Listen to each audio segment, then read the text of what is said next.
पैसा असल में क्या है? क्या ये सिर्फ कागज के टुकड़े हैं या स्क्रीन पर दिखने वाले कुछ नंबर, या ये उससे भी बढ़कर कुछ है? हम अक्सर दौलत के पीछे यह सोचकर भागते हैं कि यही मंजिल है, पर शायद यह सिर्फ एक गाड़ी है। असली सफर तो यह है कि हम इसका इस्तेमाल कैसे करते हैं। सोचिए, पैसे का अपना कोई चरित्र नहीं होता, यह सिर्फ उसे बढ़ाता है जो आप पहले से हैं। अगर आप दरियादिल हैं तो यह आपको और दरियादिल बनाता है। अगर आप लालची हैं तो यह उस लालच को और हवा देता है। यह एक आईना है जो हमारे गहरे व्यक्तित्व को दिखाता है। हमें जमा करना, बचाना और निवेश करना सिखाया जाता है, और यह समझदारी भी है। लेकिन हम दौलत के दर्शन के बारे में बहुत कम बात करते हैं। सच्ची अमीरी ज्यादा पाने में नहीं, बल्कि कम में गुजारा करने में है।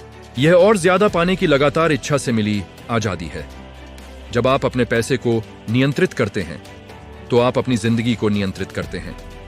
लेकिन जब पैसा आपको नियंत्रित करने लगता है तो आप अपनी ही चीजों के गुलाम बन जाते हैं। यह नजरिए में एक छोटा लेकिन बहुत गहरा बदलाव है। दौलत यह नहीं है कि आप क्या खरीद सकते हैं, बल्कि यह है कि आपको किस चीज के लिए खरीदा नहीं जा सकता। आपकी ईमानदारी, आपका समय, आपकी मन की शांति, ये वो सच्ची संपत्ति है जिन्हें कोई बैंक एक भी नहीं कर सकता और कोई बाजार जिनकी कीमत नहीं लगा सकता। असली वित्तीय लक्ष्य सिर्फ बैंक खाते में अमीर होना नहीं है, बल्कि जिंदगी में अमीर होना है।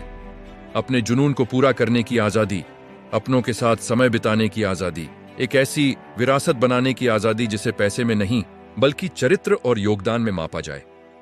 तो जैसे जैसे आप अपना वित्तीय भविष्य बनाते हैं, अपनी आंतरिक दुनिया को भी बनाना याद रखें। सिर्फ अपने पैसे न गिने, अपने पैसे को मायने दें। निवेश पर असली रिटर्न एक अच्छी तरह से जी गई जिंदगी है। देखने के लिए धन्यवाद।